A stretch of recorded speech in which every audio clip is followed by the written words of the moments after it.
ગોધરા શહેર પશ્ચિમ B division police station વિસ્તાર હદ વિસ્તારના રાણી મસ્જિદથી પોલીસ ચોકી નંબર 7 અને પોલીસ ચોકી નંબર 7 થી રેલવે સ્ટેશનના મુખ્ય ગેટની સામે તેમજ ધક્કા ઉપર અને કાલાભાઈ પેટ્રોલ પંપથી સાતપુર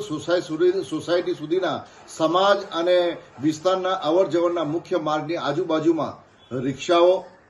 ફોર વ્હીલરો અને બાઇકોને ગેરકાયદેસર અને અનિયમિત પાર્ક કરી રાહદારીને અડચણરૂપ થાય તેમ ટ્રાફિક જામ થાય તેવા દ્રશ્યો અનેક વખત જોવા મળે છે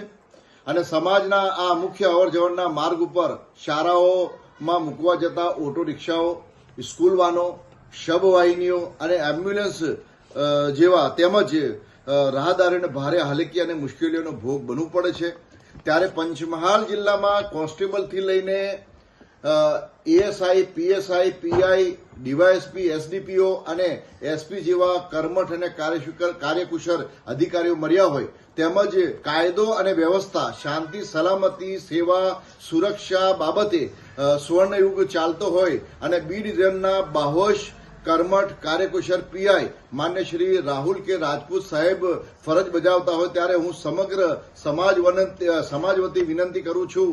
કે આ મુખ્ય માર્ગો ઉપર કાયમી ટ્રાફિક પોઈન્ટ મૂકવામાં આવે તેમજ દરરોજ ક્રેન ચલાવી તેમજ સ્થળ ઉપર દંડ વસૂલ કરવામાં આવે ત્યારે જ ટ્રાફિક વ્યવસ્થા હળવી થશે અને ગેરકાયદેસર અને અનિયમિત પાર્ક કરતા વાહન ચાલકો સુધરશે અને પોતાની નૈતિક ફરજ બજાવશે તેવી